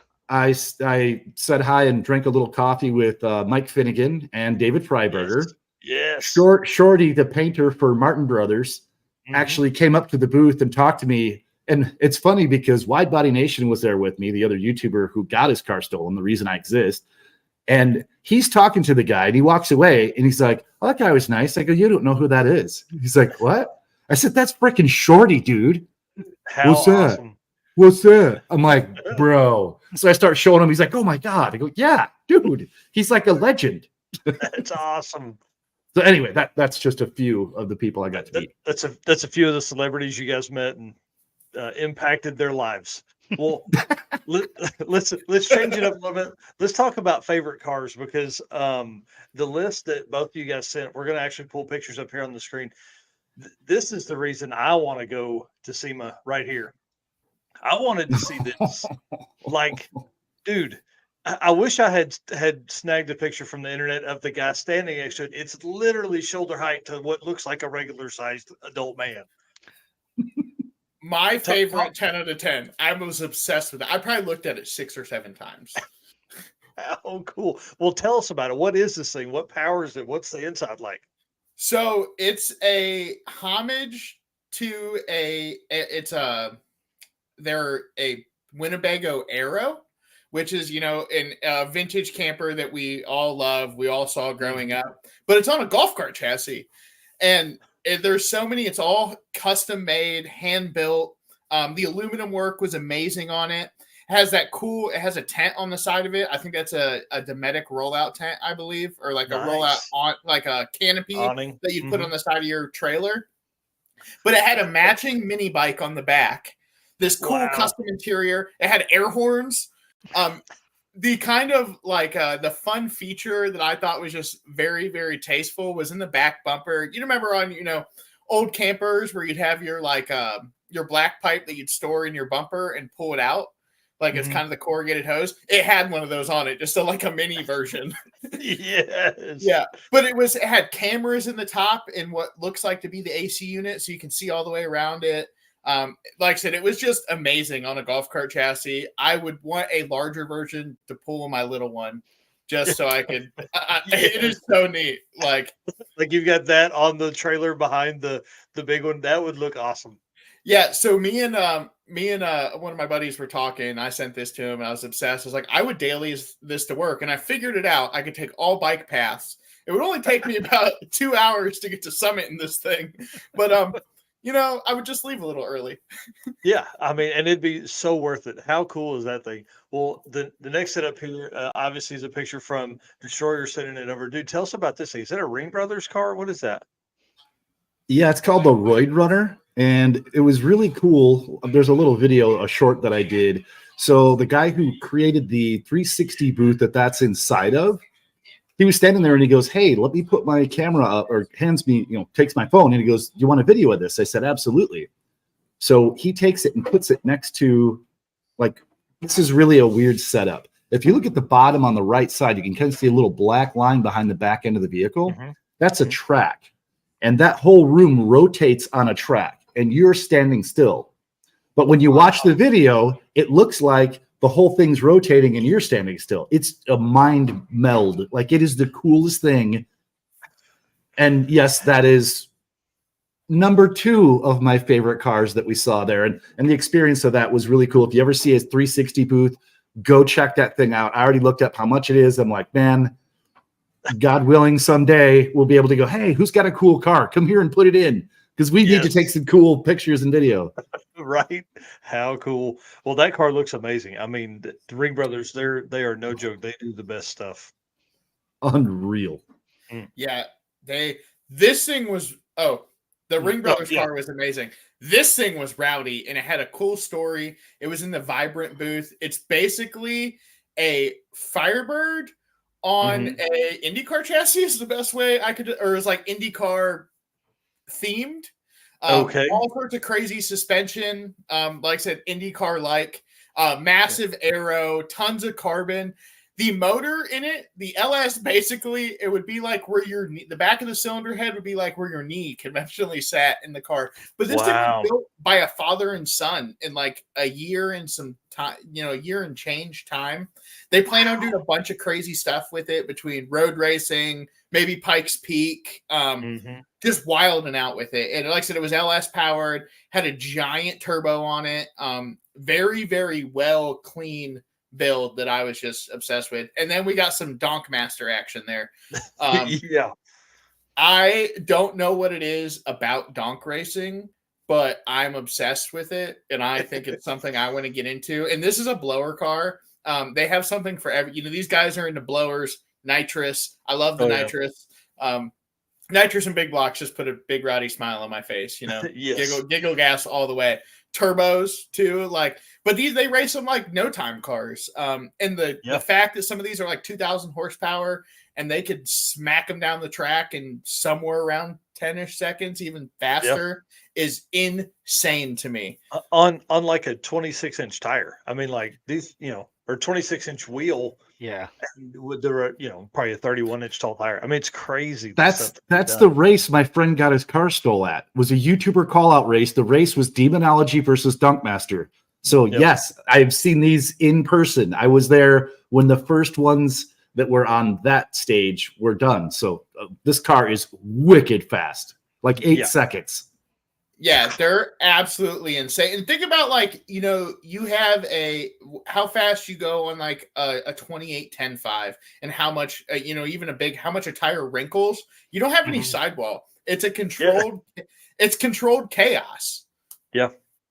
Yeah, and I would think like the tuning aspect from that side would be very, very difficult. I think Mac Fab beadlocks, Lyle Barnett, the thing he's with, I think they make a 26-inch beadlock for these things. It's crazy. I'm all about that. It's like I said, it puts a smile on my face. It's something I need in my. I'm a big car guy. I had a 78 Mercury Grand Marquis that me and my buddy Kenny, we hopped up the big block in it. I blew out the spider gears, doing donuts in it one weekend. So then I just put a mini spool in it. But we used to take that thing to the drag strip and go make hits in it. And it was so much fun. It's drag racing a couch. We weren't going that fast, but man, it was all about smiles per miles. That's exactly right. Have we had a donk car in a drag and drive yet? There was one on I think it was Southeast Street-N-Yeet last year, but it was just on a set of 20s or maybe 22s. Man, could you imagine seeing that rolling down? That'd be awesome. Showing up to a race. I bet you could convince a lot of those guys to come do a drag and drive. Yeah. Oh, they would. Yeah. They would. They got to get the experience, and we just got to get out to them. But I bet you they could put on their own drag and drive with as many of them as there are. Oh yeah, for sure. It's blown up just like how kind of no prep and like backtrack racing has in the same aspect. They're just doing all sorts of crazy stuff. Yep. That was awesome. That's I'm telling you, I'll build a donk at some point, like a 78 two-door Caprice, 28s, Chef's kiss. Yeah. Big twins. Yeah, I love everything about this. I turbos are cool, but I think you should just huff it full of nitrous, but that's just me. Yeah. So this thing was cool. This is actually Tavares's. This is the P1 that was in the hurricane down there in Florida. He bought this thing at auction for like an obscene amount of money.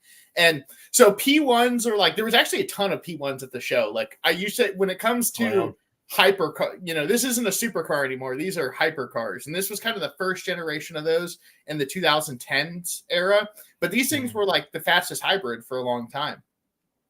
And this dude basically bought it out of the hurricane, has pulled this thing entirely apart, and is slowly putting it back together. Yeah. It's not going to be a hybrid anymore. It's going to be just McLaren powered, but this car will eventually be the fastest McLaren in the world. And it's cool to see, you watch the video of the thing in the hurricane and it's completely underwater, and it made it from a car in a garage, like 800 yards down the road. Like the garage door got tore out. Dude, it's wild. Like that whole video series is so cool to follow, and just, I don't know, I'll never be able to afford something like this, but it's cool to watch somebody fix one.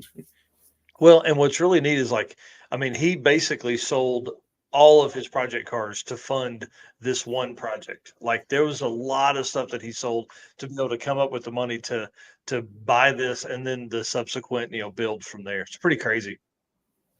Yeah, and I don't know, he did that one episode where like McLaren quoted him how much it would be to fix it, and it was just got like $500,000. That was it was $500,000 if they wanted to do it, like if maybe they could fix it. And it's just like that is sickening to me.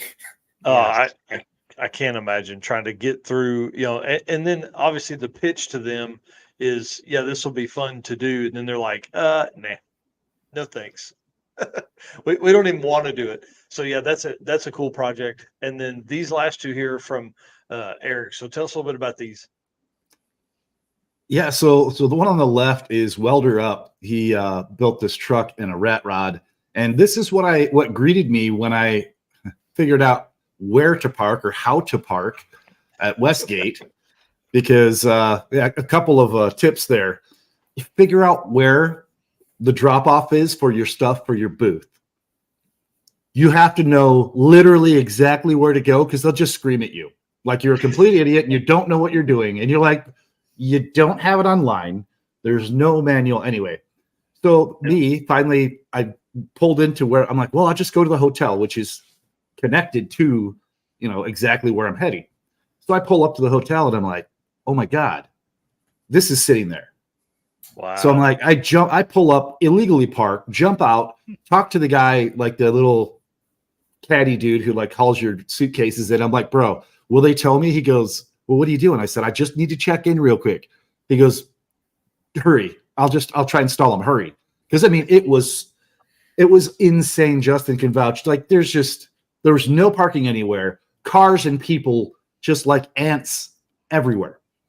So I run in, I get done, getting my little card for my room. I run outside, take a quick video of this and a quick picture of it, jump in my truck, and I'm like, hey, where do I go park? And he goes, well, you're staying here. I go, yeah. He goes, valet's free.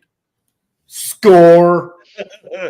So I just drove around, pulled right back in valet right next to this thing, got out, took like 20 minutes unloading everything, sat around, nobody cared. I'm like, oh, word to the wise, stay right there if you can, close to where the venue is, because otherwise you're A out when it comes to Vegas.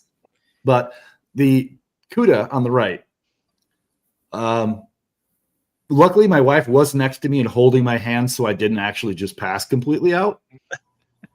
For me, I'm a 71 Hemi Cuda freak since I was a kid. Like I said, I grew up in muscle cars. I've ridden in 71 every year up until they became crap of Cuda or Challenger or any type of Mopar. But this is based on a Hellcat chassis. So the whole entire thing is all Hellcat, but it's a 6-speed. So automatic millennial anti-theft device. But this thing looked exactly like a 71 Cuda. Now, the back end, they Frenched it and put the exhaust out the back, which is a pretty cool feature. But if you walked up and knew what those cars should look like, this was the best I've seen for a resto mod. Wow. Nice. Yeah, it looks amazing. It looks amazing. I'm a huge fan. Yeah, and those cars are, and I love that it's purple too, because that's what, the Mopar of that era, they came in some wild colors, and to see that is sweet. A Turo Tire had it was a similar build to an aspect of it. It was a modern Challenger or Charger chassis. This one had a 68 Charger body on it, and the thing was just, I looked inside and I was like, oh, it's got an 8-speed automatic. And I started looking, I was like, this is Charger interior. And they're like, oh yeah, it's cool. There was an all carbon C8 there that I thought was cool too. There's just so many cool cars. Like, you can just walk around and look at neat things all day long. Yes. All day long. There's a 69 Roadrunner, full carbon.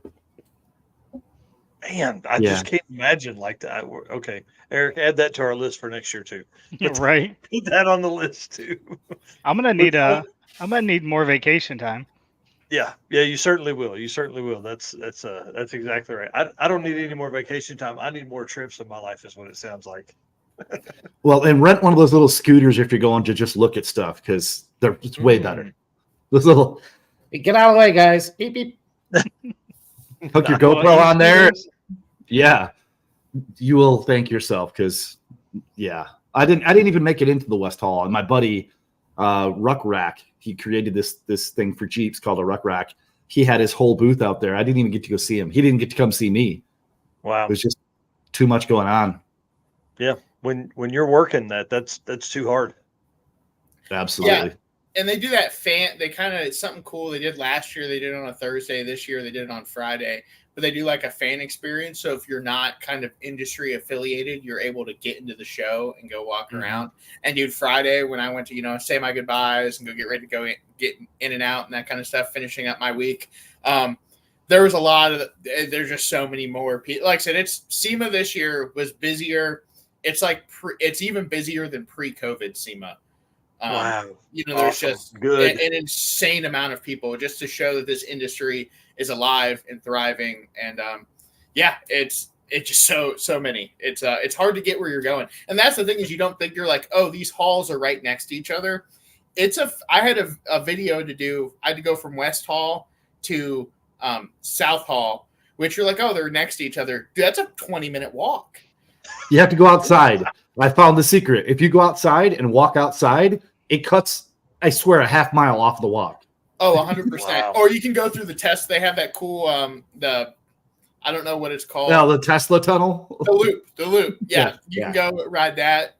That thing is neat. It's kind of cool to see all the Teslas. Just you're driving and basically just like, it looks like a worm dug this thing out. And you're just like going, there's cars everywhere. Thanks, Elon. I appreciate it. Yeah. Shout out. Right. Well, what about like some of your favorite booths that you guys saw? Ooh, that's a hard one. I really appreciated that. The Destroyer 1320 booth was amazing. That's real fantastic. If I ever buy a Mopar, it's the first place I'm going, that anti-theft. Holly's booth for me was really cool because they have such a large product offering, and they did a really good job of kind of representing their new Sniper 2 system. And then the other cool part is, with these, LS is cool, and we all love LS swaps, but we can get LT motors at the junkyard now. And so they have a whole standalone system for the LT stuff, and they were doing a whole bunch. They actually won a new product. It's a new product of a year award. There's more to the title than that. I just can't remember it. But they have it's a LiDAR fuel sender sensing unit. Yeah. So no fuel pickup. it uses science to tell you how much fuel's in your tank. And I thought it was the coolest thing since Betty White, because Betty White was born before sliced bread was invented. That's right. Well, we were. It's funny you were talking about that. We were actually talking about that at Southeast Street-N-Yeet. One of the guys was like, "I'm fixing to put it in when I get back." He's like, it will save me from running out of gas. He's like, because every time they would get their sensor all messed up, he's like, this won't happen. So pretty cool. Yeah, no, I'm all about that. That's what when me and we did that 57 Chevy build at Summit, and we drove it from all the way from Summit to Utah to Robbie Layton's place, and then to Hot August Nights over in Nevada. Wow. And the fuel sender did not work until Denver. So you'd get about 126-ish miles, and the thing would run out of gas. And so that is the perfect thing for that, because it was just, we wired the sending unit into the stock gauge, and you kind of tap it on the dash to see how much fuel you actually had. And so that LiDAR would be dialed for an application like that.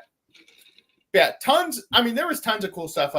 Willwood had an amazing booth that was all brand new and fresh.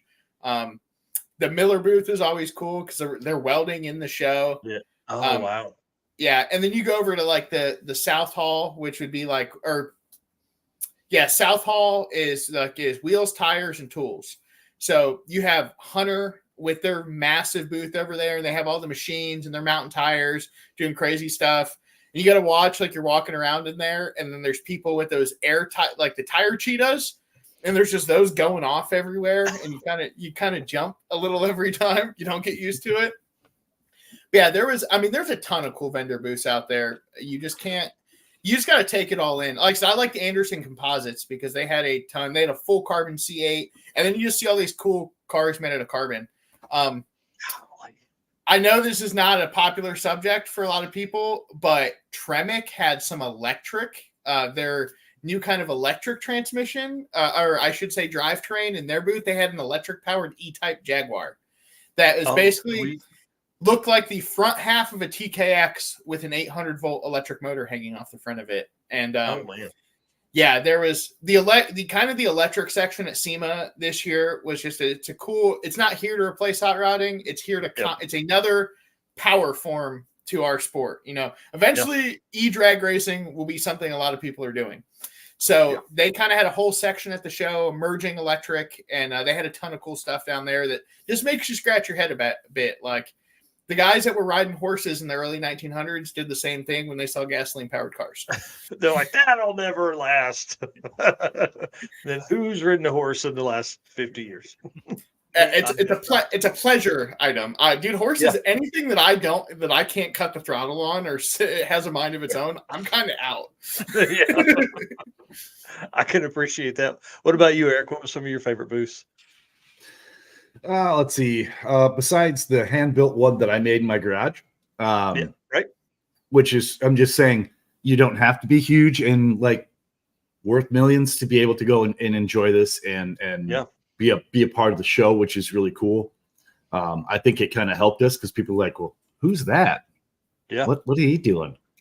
And I had a guy go, you should be a millionaire. You should have a bigger booth. And I go, thank you for saying that, but what do I need a booth for? See this? See this? Either you want your car stolen or you don't. Yeah. This is good social media marketing. That's all it takes right here. Yeah. How cool. But no. My favorites were Toyota, since it was really the only big manufacturer there, but they really did a great job. Their booth wasn't really a booth. It was a section.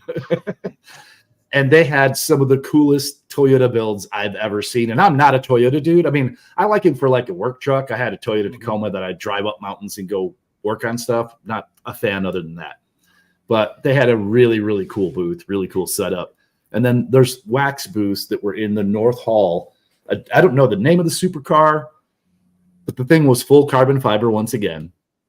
And whatever it was, I don't know the name, was worth more money than I've ever even stood next to in my entire life. So that I had to say that one was pretty cool. But I didn't get a chance to really venture too far.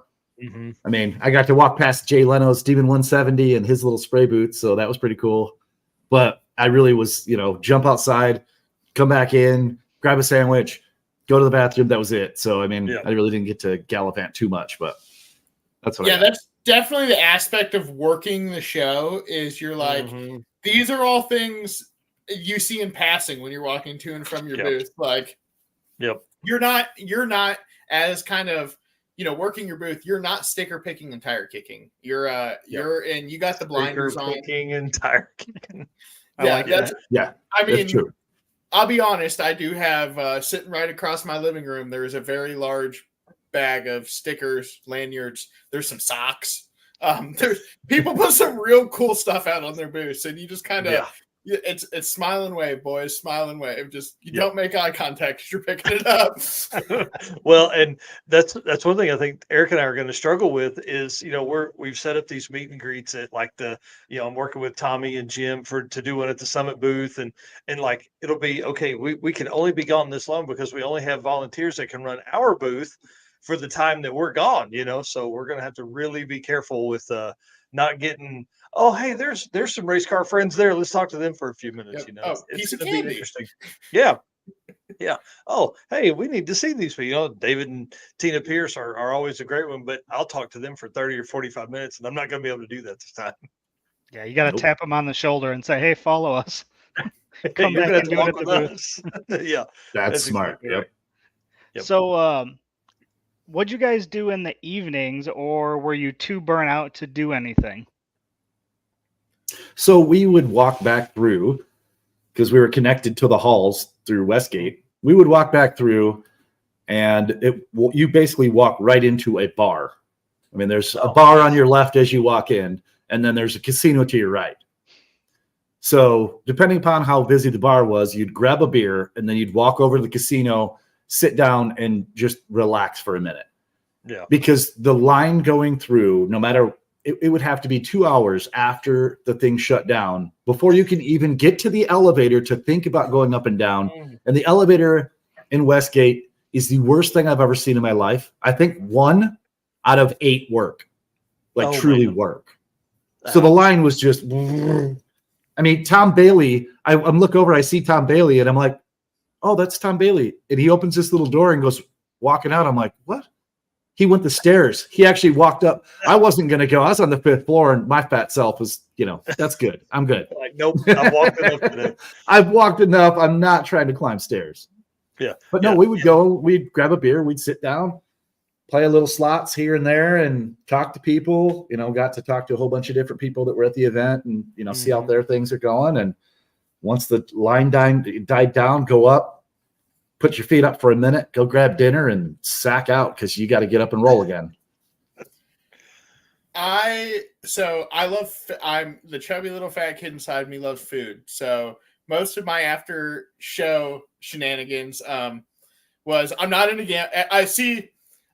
gambling in a casino. I like to gamble with like stock head gaskets. That's like my form of that's how I like to party. Like that's like if I'm gonna waste money, I'm wasting money. I'm buying random stuff.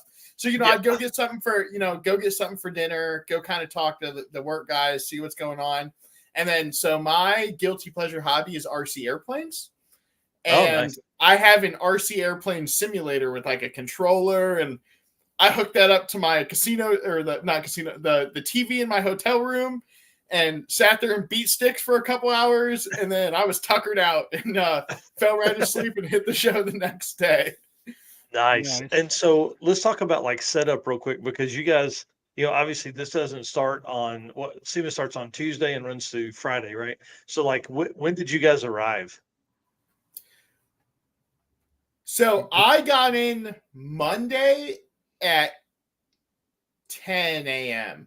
I was fortunate enough, and we have an amazing team at Summit. The semi, we have a couple of semis that go to different shows, and as you guys have seen, there's a whole bunch of them.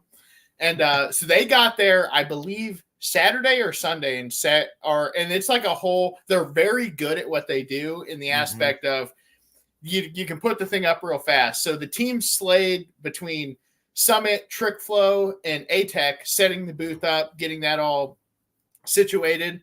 So I kind of just showed up to the party. I won't take any credit for all those fine people's hard work. Yeah, I just showed up with a smile on my face. But we had Project X, which we all know and love, kind of that iconic, Tri-5 Chevy, and then the big red Camaro in the Summit booth outside. Oh, how cool. Dude, it was so like seeing Project X in person. Like I was, again, 12-year-old me. I remember reading Hot Rod magazines and just being like, this thing is so sweet.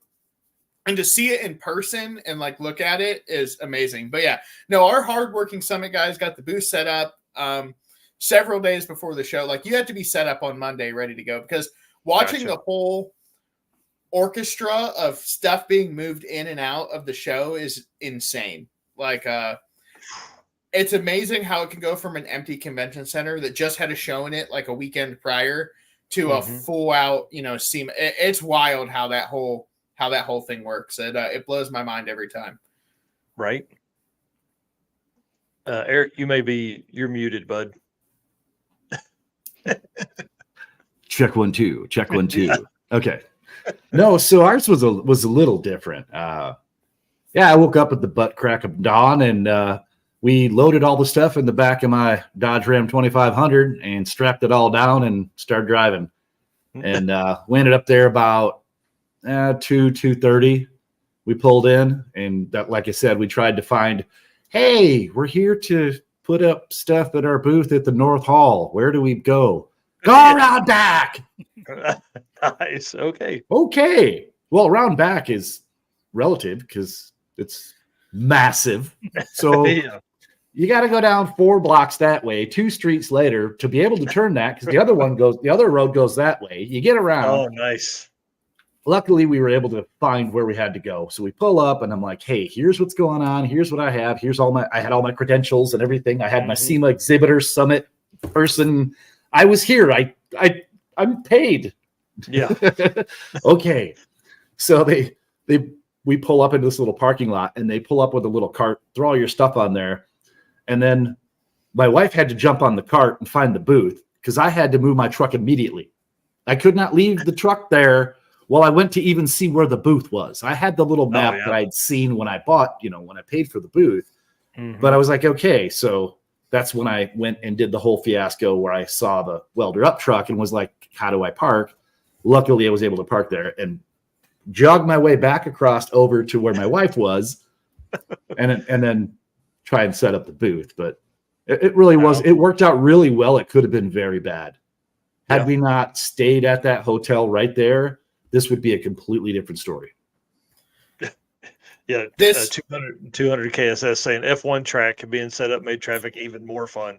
Dude, you want to talk about seeing stands in the fountain outside of the outside the Bellagio. Dude, that was the other crazy part. Is so I stayed over at the Renaissance, so on the exact opposite side of the West Gate, next to the convention center, and that big old eyeball thing, spear, right outside my window. I was waking up at 4 a.m. and you look out the window and that thing's just doing some wild stuff. Dude, it looks like an eye sometimes. There's a big old eyeball and it's like looking around at the people on the golf course. And I'm just like, gee whiz, that is creepy. Yeah. Yeah, let the aliens come down now. They'll be like, what is this? Yeah. No, it's you party in the desert, brothers. Yeah. Yeah. That's right. Well, are you guys going back? What's the plan for 2024? Are you going to revisit SEMA? That is, SEMA. It's a kind of so post. We took a 2-year break over COVID. We didn't attend 20 or 20 or 21. But yeah, no, for 24, Summit will be back better as ever. Checking out cool products, seeing those industry people. It's a great show for us, like I say, because we get to see all the people that we have the pleasure of distributing their parts. And it's a lot of fun to see the smiling faces and seeing all those cool new products that we will be able to get in our doors to get to the masses. Yes. Yeah, that's exactly right. Eric, what about you, bud? Well, let's see. I probably am going to wait till March of next year and see what the ROI is on that, because I pretty much sold a kidney to go do all that, being, the smaller business that I am. Oh, yeah. So, we'll wait and see. I have plans. I already have thought out everything I would do, wrote it down, I have a game plan ready to go. And I actually have some cars already picked out, ready to go, lined up, should I do it, that are willing to go and be part of our booth, which won't be a 10 by 10 this next year. It will actually be a booth-size booth. Yeah, Nice. cool. I just want to see all 4 of us together in Vegas next year, eating In and Out. And I will show you guys my favorite sushi spot, which is all you can eat, and it is dialed. Again, fat kid in a candy store. There's something about eating fish in a landlocked state that is interesting, but it's real good, I promise. Nice. Well, maybe you can get us a couple extra spots and we'll be there. Yeah, we're not doing the booth at SEMA. I'll talk to my peoples. Yeah. Awesome. I'm in. So what did you guys learn this year? And then what kind of tips do you have for newbies going to SEMA, or maybe that will even apply to us going and having a booth at PRI? So for me, it's especially like on my side of it, when I'm doing kind of the video stuff, it's all about, you don't miss any opportunities to like do an interview or talk, like just kind of like Eric said earlier, you never know who you're going to talk to and who that person can be. So put a smile on your face. You're at a trade show with a bunch of like-minded people, just talk to everybody. Walking shoes is that's my big tip, is invest in a good pair of shoes, because your feet are going to thank you. Lots of water, keep hydrated, take care of yourself. It's a long, stressful week, and and relax at the end of the week, and take lots of pictures so you can reflect on the amazing time you had. Yes. While Eric kind of gives us his stuff, Justin, look and see how many pictures and videos you took, or if there's any way you can find that. Oh yeah, that'll be a very interesting number. Me, I can tell you, I think about that many. Yeah, that's all the time I had. Yeah. Yep. My wife probably has a few more than I do, but no, for me, things I learned. The biggest thing I learned, and this may come across cheesy, but believe in yourself. Knowing you guys are coming from the same cloth that I am, that you're kind of putting your sack on the line to go do this. And it will help grow your brand. It will help grow who you are. Have confidence in your product, and your product is you and the things you are able to give to others. Which is a lot of exposure. The thing I noticed is I didn't feel like a small fish in a big pond. Part of it was because of my confidence in not only who I am, but in the ability for our product to actually help people, which is the whole point of the business that we have going. So don't feel like you have to be the big player that all these people are. And there's a lot of people, and I have 5 other people that were there with me that can vouch. We had more people coming through our booth because of our personalities than you have people who were paid to go there and sit at the booth, and they're on their phone, and they have lights and speakers and all this stuff going on that looks like a circus, and they're sitting there and they don't even talk to you. Yeah. So big lesson. Make sure you don't have your table in between you and your customers, your folks that you're meeting. That makes it transactional. That makes it feel like you're buying something. Get rid of that. Set it to the side. Have your stuff on it, but have it where they're welcome in. We took and made it where our corner booth, you almost had to walk through our booth to get by, and one of us are going, "Hey, how's it going?" Or somebody stop and look at our little video playing, and we're like, "Oh, want to learn more XYZ." So that's probably my biggest thing, is make sure you're not disconnecting yourself from the people coming by, and be you. And I don't care if you, like, at times was a little groggy in the morning, grab that coffee and, "Hey, how's it going on? What's going on? Blah, blah, blah. How you doing? Having a good time yet? Your feet hurt?" I mean, just the simple stuff. Everybody, yeah, absolutely. Or, "Hey, did you try the hot dogs over there? They're good." Nice. Yeah, that's good information. Anyway. Yeah, and that's what's important. Like, is you just got to be personable, especially like, in my aspect of being on camera. I can't have an off day when I'm there. I gotta, Right. As much as this is hard to believe, sometimes his face doesn't smile. No way, I don't believe it. You smile in your sleep, man. Sometimes my glass is half full, but that's, seeing the people and the cool stuff and Mhm. having people pumped to talk to me is what makes it all worth it and really fuels this fire. To answer your question earlier, Mike, only 246 pictures and videos in the album. Oh. And then I looked in my deleted and I have 62 deleted videos from, different takes. This kind of like Nice. when Instagram shorts weren't going my way, as hard as to believe, movie magic makes me look really good. We have some really good blooper reels of me locked away in the Summit safe somewhere. Nice. Yes. Well, guys, I want to say thank you so much for coming on tonight. This really has been helpful. I mean, the last 6 minutes here have probably been helpful for Eric and I to do our show. Going to be our first booth. This really is because, like you guys said, I mean, this is a big financial commitment for us, and especially doing the Drag and Drive Awards show along with that. So, we have all of that extra stuff going on too. But I'm excited. We're going to turn it loose. I mean, we really are. This PRI changed our life last year, and it's going to change our life again this year. I mean, we're just going to keep adding to what we're doing, and that's what because you guys come on and you guys help us understand what to look for and tell all the fun stories and car stuff. So we appreciate that for sure. Yeah, thank you Absolutely. so much for having me on. This has been so much fun, Yeah. and I can't wait to see your smiling faces at PRI. It's Yes. it's going to be so much fun. Yes, Oh it yeah, is. we're gonna have a blast. We do have the internet package and electricity at our booth, so we're gonna go live a lot during the booth because there will be a lot of our friends come by that talk and stuff like that. And I mean, I know when Justin comes by, we'll throw live on and we'll go right from there and talk and all that kind of stuff. So it'll be really fun. I'm really excited. Perfect.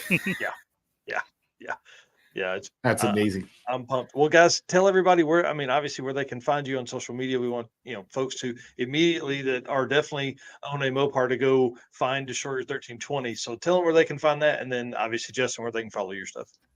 So destroyer1320.com is where you can protect your Mopar from being stolen the dumbest way possible, which is having it pulled into neutral by a stupid little red strap.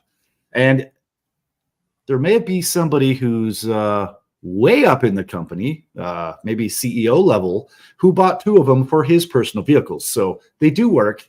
He can vouch. Not saying who it is, but go check me out there. I am also Destroyer1320 on YouTube and my Destroyer1320 on Instagram and TikTok. I'm also Destroyer1320, but somebody stole Destroyer1320 on Instagram, so it's my Destroyer1320 there. There you go. I'm going to follow right now. Yes. Thank you.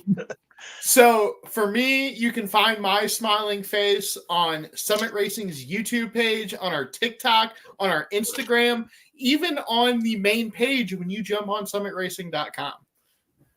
It's pretty awesome, man. It's cool to see you out there and see everything you guys have going. All right, we're gonna kick you guys off, and this will not be the last time you're on the show. We definitely want to have follow-ups and talk about stuff that's happening during 2024 and all the fun stuff that's coming there. So thank you so much, guys. Appreciate you. Thank you. Yep, can't wait to come back. See you guys. See you. Thank you.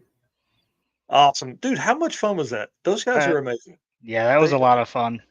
Yeah, they really, it's always cool to hang out with all those folks. Well, I did want to check one thing real quick. I wanted to see where we're at. The circuit again has registration open. We are literally 8 tickets away, 8 racers away from being sold out. Nice. Really day one. And what's cool is we offered early registration to racers and their co-pilots from last year or 2021. And they took most of the spots. And then we had some public spots that were available today. And I'm telling you guys, it's going to be a premier regional drag and drive event. Regional to us means a weekend event, Friday, Saturday, Sunday. 3 days or less of racing constitutes a regional event. And we're going to have a blast. It's going to be crazy. The pre-party is awesome. And I can't wait to do all that. We're going to go over some other stuff with it on Saturday's show. But then my entire goal tomorrow is to wrap up the regional drag and drive racer lists and the 8th mile lists that I have. But like I said, I'm still waiting on the stuff from Devin and Laura at Southeast Street-N-Yeet. I know they had a ton of information to input, so I look forward to getting that and just running through that. But one other thing that happened this weekend was I saw a gentleman that had a Ford truck, and on the back window he had Hot Rod Drag Weekend 2015. So obviously my brain starts kicking around, and I'm like, what does this mean? What are we going to do? Um, how do I get that information? So I do, internet search trying to find it, and I can't find that information anywhere. And I message the team over there, and they send it to me. So I'm like, okay, so now I can add one more layer of Drag and Drive historical data to the page. So we have a lot of That's stuff awesome. planned. Yeah, there is a little bit of downtime between Sick Week and the circuit, and my goal for 2024, a few Little bit. weeks, about 6 weeks, 8 weeks maybe. My goal then is to completely revamp our website. I want to essentially build a way for racers and promoters and announcers to be able to go and find information very easily. When events are. That is the first clue. That's the first bit that I'm working on. I've actually been working trying to understand interactive mapping and how to make it to where you could click on a state and it show the events and dates of that in that state. And just further, we are really going to elevate our game between what we've learned so far and what we're doing next. My ultimate vision, and I'm glad that there are people still watching this, but my ultimate vision is for you to be able to go in there and search for Eric White, and it bring up Eric White's historical Drag and Drive data in one easy click. You could do that as an announcer at an event. You could run through the names as they're coming up on the list. You could actually type it in and it be that fast. So that is my ultimate goal. Guys, we have an opportunity here that the growth from Drag and Drive has been great, but there has been very little historical stuff talked about. And we want to be that for you. We want to be the news. We want to be the entertainment for you guys. We want to bring you what has been missing, really. I mean, if you look at like NHRA and IHRA, they do this stuff. That's what we're going to do. And that is our niche. That is what I nerd out about, is trying to figure out how many people have done an event. We've got racers that are coming up on 20 Drag and Drive events, and there's no way to find them unless you knew which events they were. So we're going to fix that, and it's going to take a ton of time. So I say all of that to say, if you would like to get involved with the brand, now is the time. We are submitting proposals for 2024. If you are a company, or you know of a company that you think would be a good fit for us, because obviously we're not looking for just anyone. We look for companies that are already involved in the community or want to be involved in the drag and drive or drag racing community. And we want to help them obviously grow or complete their vision while we also complete ours. So anyways, that's my soapbox I'm talking about here tonight. Yeah. It's amazing. And on top of that, if anybody in the community has ideas of things that they want to see from us, please reach out, because we're always looking for new ideas and what don't can say we naturally aspirated list. I'm building it. and what things we can bring to you to make this even better. You nailed it, Mike. 2024 is going to be a huge year for us. I'm so excited. I can't wait for it. I'm super excited. I can't believe that this year's almost over. We've done this now for almost a year, and it's been a crazy year. It's just going to be wild. 38 episodes is only our 2023 season. We'll end up somewhere in the 40s, obviously. As we go along, we have another 5-6 weeks of year left here, so we'll end up in the low 40s. And there was a moment there where we took almost a month off of doing anything. So we'll add all of that time back. We have more than 100 live streams that we have put out during 2023, and dude, I expect it to be 120 next year. So because we'll be doing daily stuff from the events. But guys, just want to say, go ahead. I was just gonna say, we need to figure out some year-end kind of shebang that we need to do for the end of the year. Yeah, we're going to have a blast with it for sure. And then we may take the first week of the year off and reset and just go right into it. But we may not. Who knows? I don't know. But guys, I want to say thank you for being our race car friend. Thank you for everything you do. Thank you for the likes, shares, comments, all the stuff that you do that keeps us motivated. I'll tell you, I worked about 2.5 hours of stuff today that was I was not motivated to do that today or yesterday. I wanted a break from being on Southeast Street-N-Yeet and the drive round trip and stuff. But I did it because there were people that were liking and commenting and stuff.